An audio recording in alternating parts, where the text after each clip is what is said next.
ओरे अपराध दूरे जाबे पावे प्रेम धन भैया निताई चैतन्य बोले नाच रे अमर मन भैया निताई चैतन्य बोले नाच रे अमर मन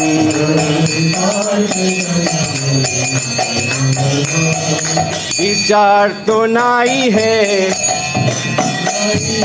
विचार तो नाई है ओ ना में अपराध विचार तो नाई है ताको कृष्णा नाम में रुचि हबे गुची बे बंधाई ताको कृष्णा नाम में रुचि हबे गुची बे बंधाई दोया निताई चैतन्य बोले नाच रे अमर मन दोया निताई चैतन्य बोले नाच रे अमर मन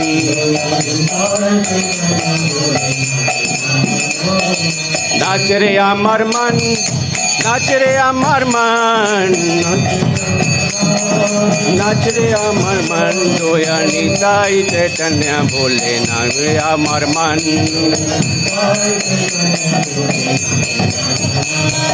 अनुराग तो हबे है अनुराग तो हबे है कृष्णा नाम में अनुराग तो हबे है आँखों अनायास सफल हबे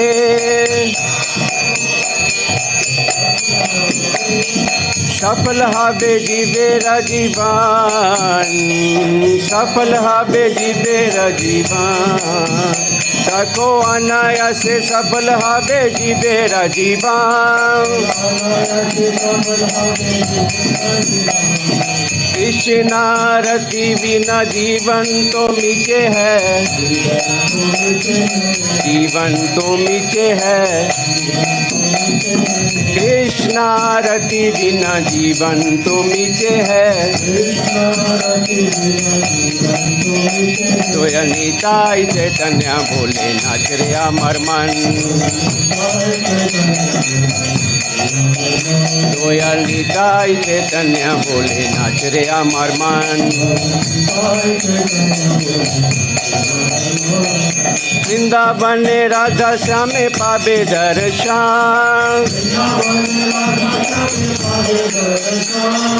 वृंदावन राधा श्याम पावे दर्शन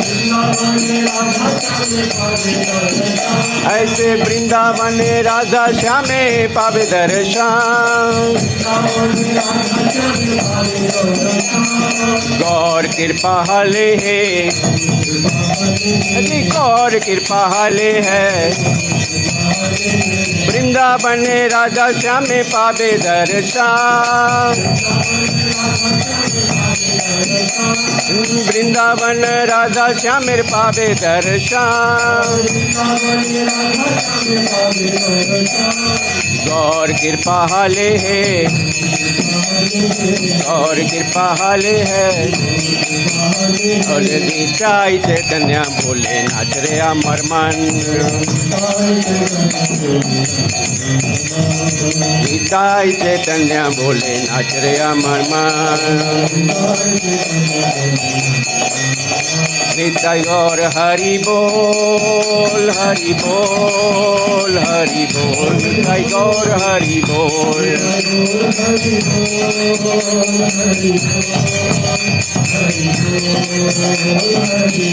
निताई गौर हरि बोल हरि बोल हरि बोल निताई गौर हरि बोल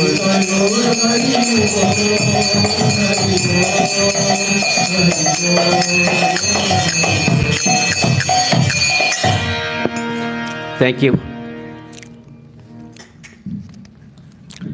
So I'm talking about seeing Krishna face to face. This topic came when reading Prabhupada translations. Many times he mentions about these things. Do you really believe that we can see Krishna face to face? It's sort of interactive, so I will be talking to you, all right?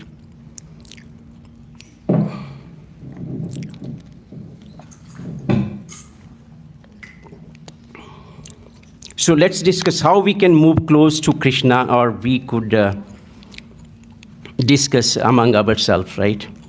I don't know about you, but for me, like every day is different. Like some days I feel closer to Krishna, some days it's like playing a tag, like you are far away from Krishna. Kind of transit states. So the practice of Bhakti Yoga promises many things. It promises freedom from birth and death cycle, and promises end of sufferings, and it also promises love or prema, the experience of the sweetest and purest and deepest emotion that all of us are hankering for. So that's the promise of Bhakti Yoga, right? And then it promises us that we will see Krishna if we follow this practice sincerely. Prabhupada says eye to eye, right? Those who are new here, this is His Divine Grace Srila Prabhupada, his deity is here on the altar, those who don't know. He is the founder Acharya of ISKCON. So whatever we speak or talk about, it's because of his grace, and we don't deviate from his words. We just copy them and speak them. So it is a very powerful practice, the Bhakti Yoga. When we say Krishna conscious, we mean conscious of Krishna all time. Like I am conscious of you are sitting here. I can talk to you, I can speak to you. You are conscious of me, you are hearing me, right? That is like being conscious. So I can, so we are after this type of consciousness, that can we interact with Krishna? That's the promise Bhakti Yoga brings. So if we practice our sadhana, we chant our rounds, so that will be. In Bhagavad Gita, Krishna says, Man mana bhava mad bhakto. That's Bhagavad Gita 1865, Prabhu. So if we go down here, little scroll down, become my devotee, worship me and offer your obeisances unto me. Then Prabhupada in the purport says, you will see it there. In the purport, if you wish, if Lord Krishna promises, if anyone who is fully Krishna conscious will certainly return to my abode, and with Krishna, where he will be engaged in face-to-face service. Do you see face-to-face? That's the Lord promise. Krishna face-to-face. So it's not my concoction, it's Prabhupada said that we will see Krishna face-to-face. That's the promise Bhakti Yoga brings us. So there are many instances. Srimad Bhagavatam give many instances of seeing Krishna face to face. That is the ultimate realization of the supreme truth. We are invited by Krishna to pursue that. And if we don't, then Bhakti teaching says that we will remain incomplete and will never be satisfied. So let's now jump straight into deep water and ask you a question. So this question is for every one of you here. What will you do if Krishna appears right here in front of you? Any thoughts? Anybody? Repeat the question, please. Repeat the question. What would you do if Krishna appears right in front of you, right here, right now?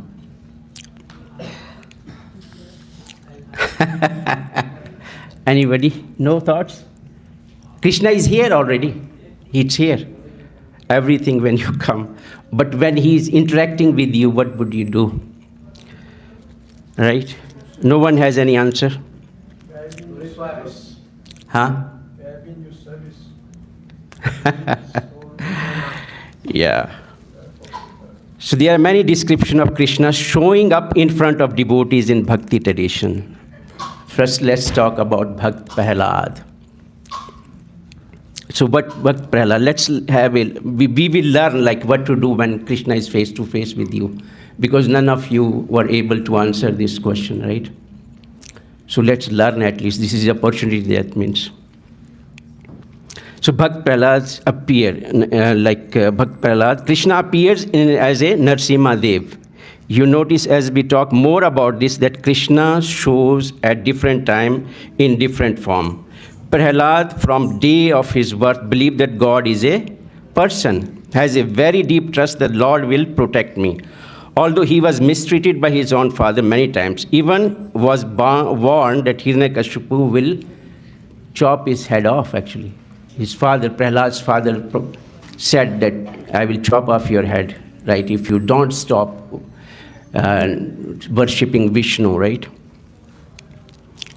So those of you who are familiar with this story know that Lord appeared as Narsimha Dev and did what is called as surgery for Hiranyakashipu, right?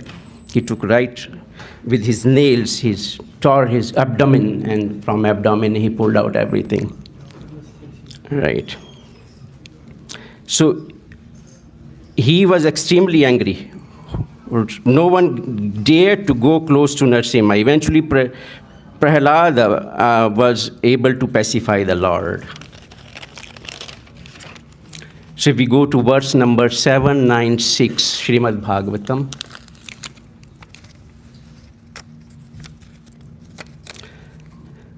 Srila Prabhupada says that the hand of the Lord is always ready to protect the devotees. Then Prahlad recited some amazing prayers to Lord Narsimha after that touch. 796. What is the translation, Prabhu?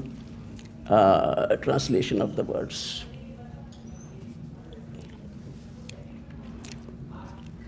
By the touch of Lord Narsimha's hand, Prahlada was completely freed from all material contamination. Therefore, he at once became what? Yeah, from the contaminations, all material contamination. Therefore, he at once became transcendently situated, and all the symptoms of ecstasy began to manifest in his body. His heart filled with love and his eyes with tears, and he was completely capture the lotus feet. He was able to completely capture the lotus feet of the Lord within the core of his heart. That's Bhakt Prahlad. So how these symptoms came, if you look at them carefully, because he was face to face with the Lord, right, Supreme Lord. Prahlad is a devotee and Narsimha Dev is the Supreme Lord. So that's one instance of seeing Krishna face to face. So some of you will have these symptoms probably if you see Krishna appears in front of you. Another story is of Dhruv Maharaj, also a young boy. Coincidentally, that his father also mistreated him. He also tried to find God in order to take a revenge. He did lot of austerities, and under the guidance of his spiritual master. Who was his spiritual master, Dhruva Maharaj?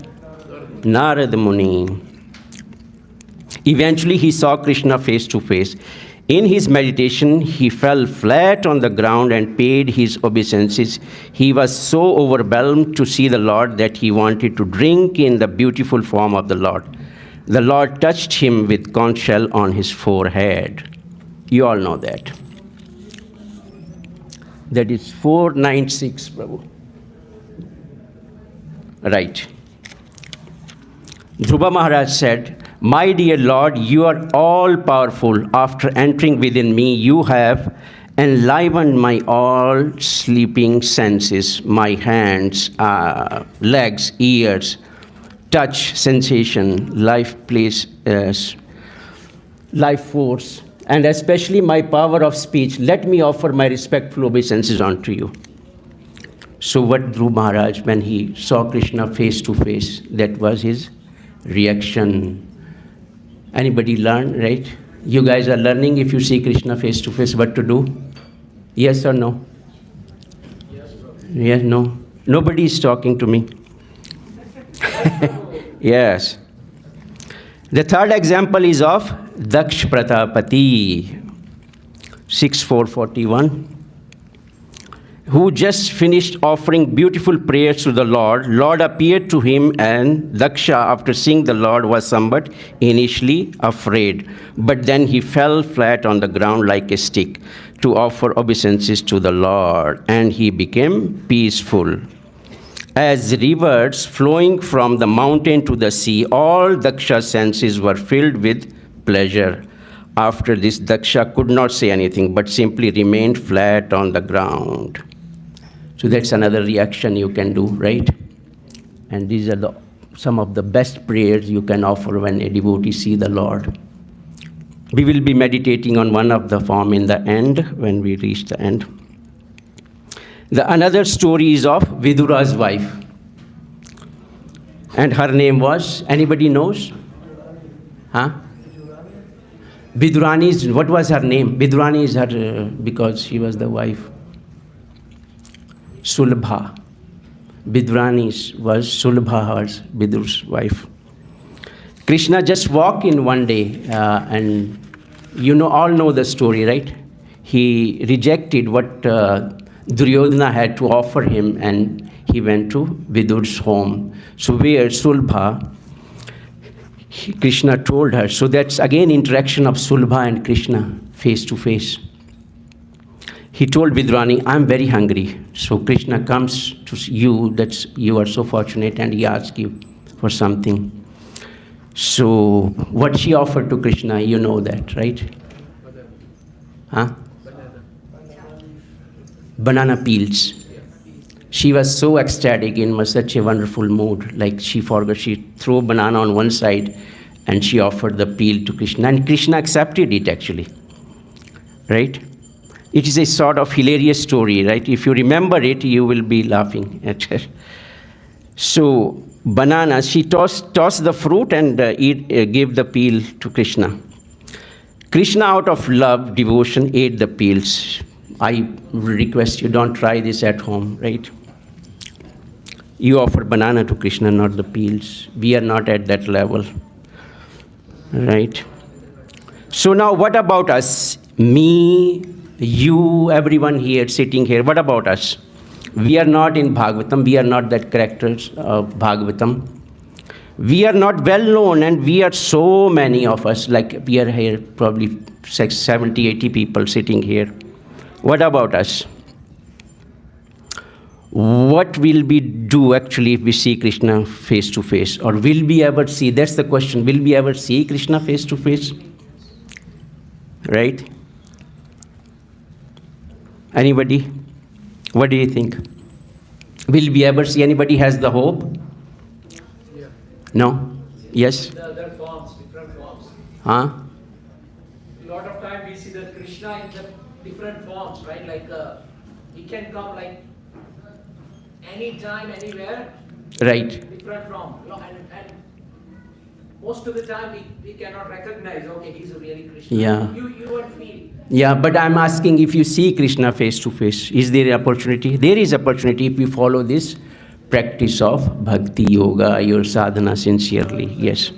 Provided we have the eyes to see Krishna is here. Yes, Krishna is here. But when he is interacting with you in the way he acted with Dhruv Maharaj, Prahlad Maharaj.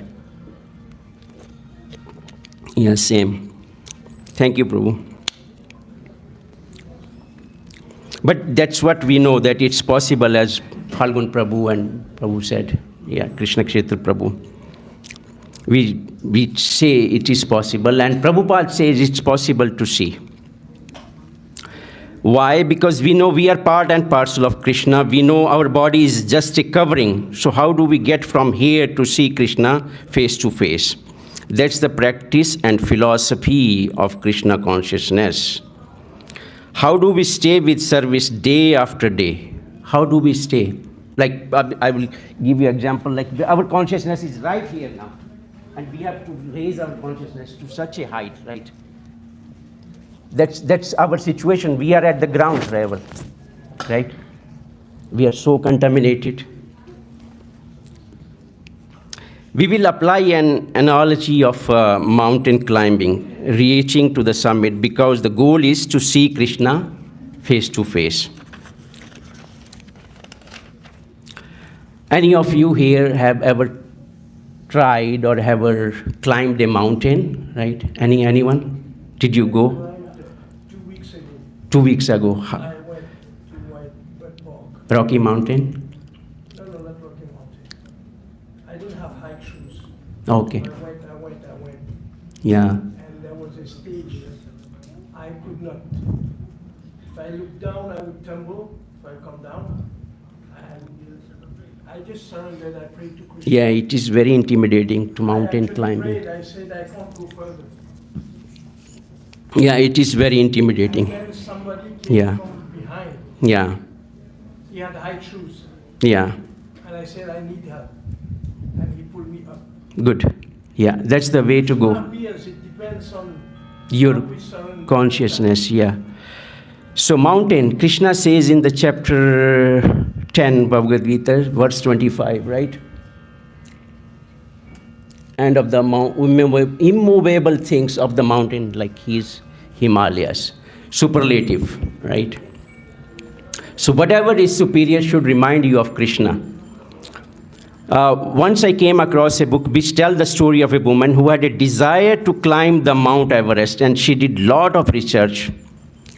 If you come across this book, she has a desire to climb a mountain. So we are taking an analogy of a mountain here. What is the most important thing to reach the goal? So as I said, we have a goal is like to reach very high consciousness, and we are at the ground level now. So what are the things we need? She summarized 5 points. So I will narrate those 5 points. Remember those points if you could. Number 1 is mental strength. You need definitely mental strength, right, Prabhu? You experience mountain climbing. Physical stamina. You should be in a good shape. Some skills, right? You need to learn some skills. And then you need luck, lot of luck. And you need to respect the mountains. Because of the mountain, he said, I am Sthabaranam Himalaya, right? So, these 5 qualities she was saying that we need, we definitely need. She researched a lot of literature and she came up with these 5 qualities. So if we look at the framework for the journey back to Godhead, we start at the last point. What was the last point? Respect the mountains. I don't have the, display or PowerPoint. Actually, I could have narrated those points, right? So let's start from this, respect the mountain. You know many people who attempt climbing every year, they die on their way. If you're going to Mount Everest, many casualties happen. People just die on the way to mountain, up, climbing, ascending or descending, both ways, deaths happen, right? Even though people like Sherpas who go up and they never come back, they are very strong people also, right? They have a lot of practice also, many. Why? Because mountains are very powerful. It moves, right? For us, I see the respecting the material energy. So 714 is the 714, Prabhu. Yeah. Right. This divine energy of mine is very difficult to overcome. We all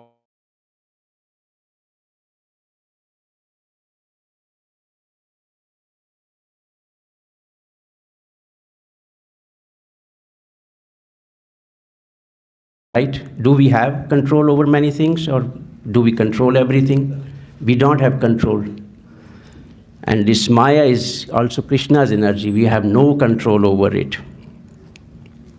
We need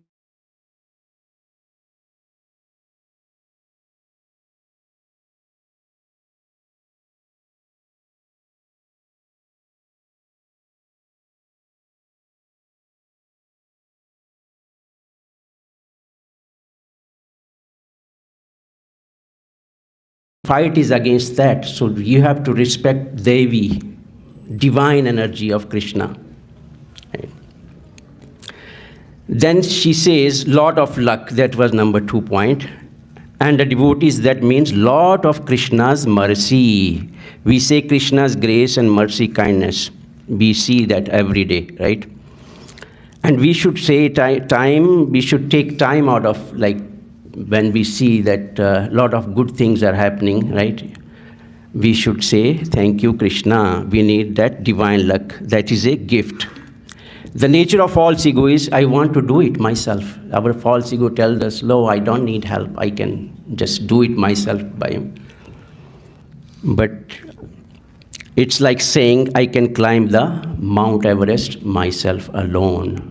So if you are thinking that you will attain Krishna and his service alone, I can do it myself, you will never be able to, right? It's like the divine energy of Krishna is very difficult to overcome. Devi Heisha Gunamai Mama Maya Duratteya, very difficult.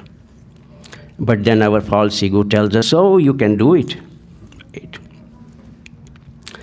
So you not only need a good team, but you need another hierarchy like your Shiksha Guru, Sadhus and initiating Guru, Shastra. And you need lot of lucky breaks. No one can ever climb Mount Everest alone simply. It is not possible. The story she tells that there were many divine interventions on the way. That is where we acknowledge mercy of Krishna. And it's a sort of birthing ground for gratitude. That's what emotions, when we say thank you, it gives us sort of emotion of gratitude, right? We think less of ourselves, but think more of like those divine interventions. Right. Unless we realize that we cannot make it without the mercy of Krishna, we will have a little or no gratitude. Our heart will remain stone hard. If you don't have gratitude or thankful heart, it is a stone-hearted practice. And our chanting, sometimes you know that chanting becomes so heavy, right? It is. You all experience this. I experience this myself, right? It becomes difficult to finish 16 rounds. And it will become difficult, it remain mechanical also. So after respect and luck, these 2 points, the next is mental strength. What is the first law of yoga? Panini yoga? What is his name? Huh?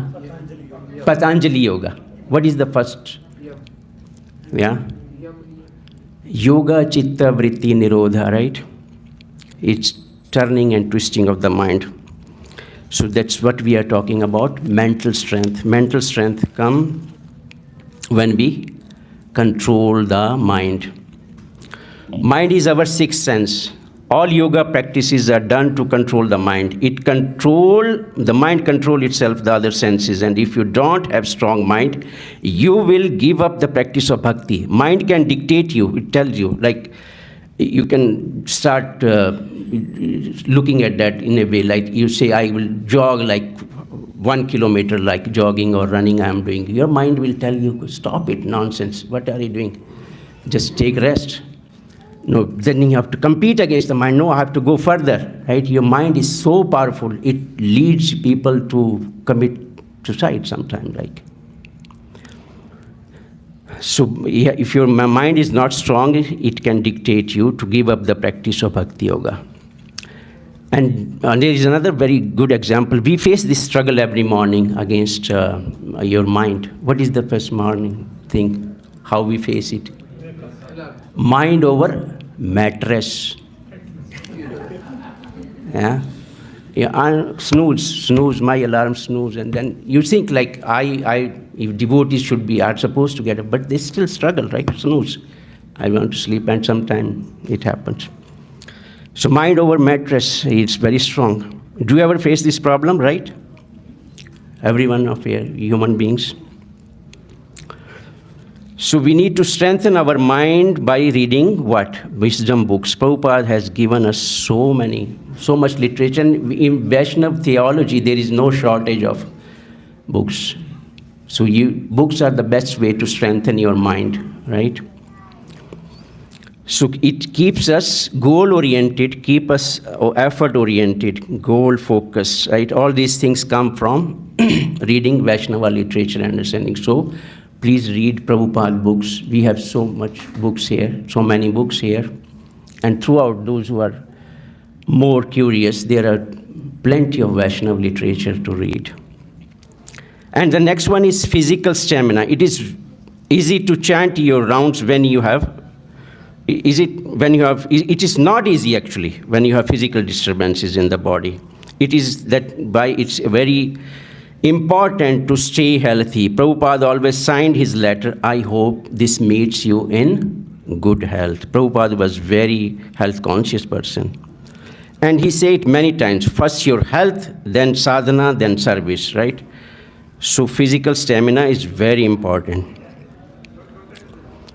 Bhakti is sometimes people you have heard, we will do it later in life. It's not the time when they are young. We will do bhakti sometime later in life. Now we are too young, right, full of energy and everything. It is a job of old age people to do bhakti. That's very common, right? Do we say that? People say that. So take it today. You should take the practice of bhakti at this age when you see these young people here, right? This is the right age, or even younger, right? Never say that I will do bhakti when I reach old age or when I retire. It may not be possible. It may not be possible. You don't climb Mount Everest after my age, 60. Will you be able to climb Mount Everest at this age? So today, when you are in a good shape, just take the practice of Bhakti Yoga right now. What's the problem? Prabhupada used to say, what is the problem? Take it. And then skills. Speaking about skills, I ask you all, what skills do we need? Now you have to talk about it. Somebody should say something. Is there any skill you can talk about for Bhakti Yoga? Is there any skill you need? Nobody? Huh? Any skill in particular you need to develop, or you have just innate skill in your body? Humility. Time management is one. What did you say, Prabhu? Humility. Humility, yes, that's one of the skill. Time management is another skill. You manage your time. Simplicity, yeah, living a simpler life. These are the skills, some of the skills we need to simplify, right? Time management is one which I will talk about a little bit. Time management means you keep some time to be with Krishna every day of your time. As Prabhupada said, Prabhuji said, simple life, the skill is, it is also an art. We have a life which is simple and uncomplicated, then our sadhana will be easier to do. Otherwise, we will be worrying all time for silly things. Skill of studying, reading wisdom texts, Prabhupada books, these are all skills. There is no shortage of literature, right, as we talked about it. Life is short, right, and days are longer, right? Skill of not getting offended. Not get offended and not to offend others. That's another skill we need. So mental strength, physical stamina, lot of mercy and respect the mountains, and some skills we all need this in an association of devotees. Though we walk along with others, putting efforts and taking help as needed, so we see Krishna's glimpses along the way. My question to you is, if Krishna reveals himself at his own will to us, what we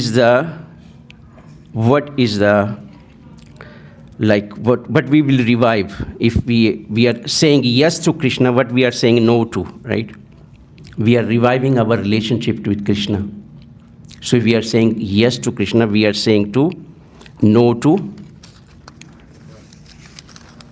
so many things you have to give up. And when Krishna enters your life, so many things go away, right? No to fear, no to control, no to indiscipline, no to laziness. These are no. These are all things you need to see Krishna face to face, right?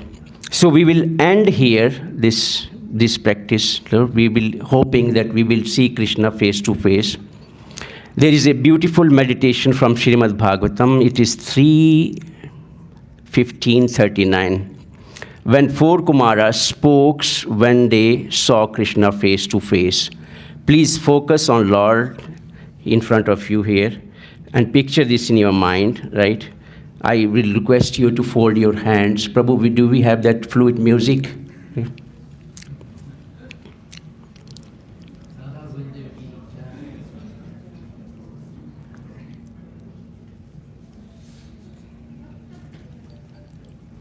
So this is a little meditation. After that, we end this.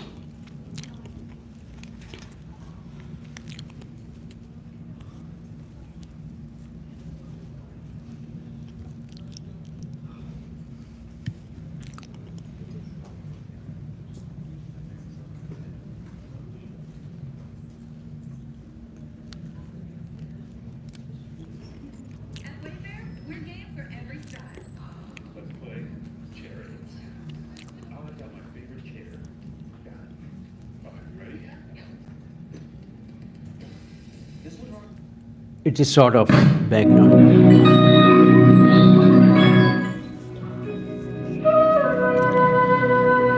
You can reduce the volume later.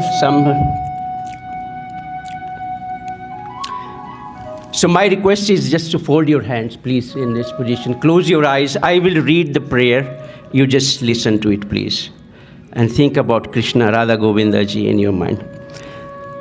The Lord is the reservoir of all pleasure. His auspicious presence is meant for everyone's benediction. And his affectionate smiling and glancing touch the core of heart.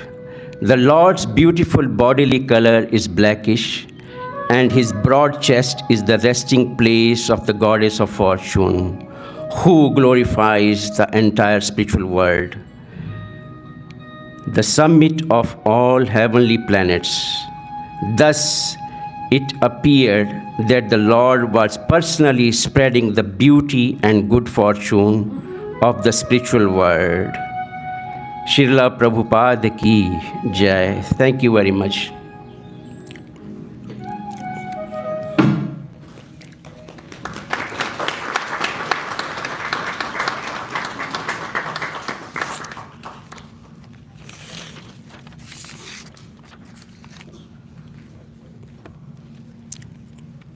Anybody has any questions to say, something to comment upon? Yes, Prabhu. Yes, Prabhu, Hare Krishna, thank you. So, you gave a couple examples how devotees saw Krishna face to face, how they acted or reacted, which was great. What about those devotees? In the Ramayana, there's two of them. You see Bali and you see Jatayu. They saw Lord Ram face to face also before dying, before leaving the body. And in the Mahabharata we see Bhishmadev. Also, we recently had that crash of that airplane. And there were lessons to be taken from that crash. The first lesson, a family who had waited for years to fulfill their dream of migrating to the UK. Life kept getting in the way, responsibilities, delays and decisions. They finally made it on the plane, but they never reached their destination. Right. The second story, a woman who was supposed to be on the flight, she arrived late, missed the check-in,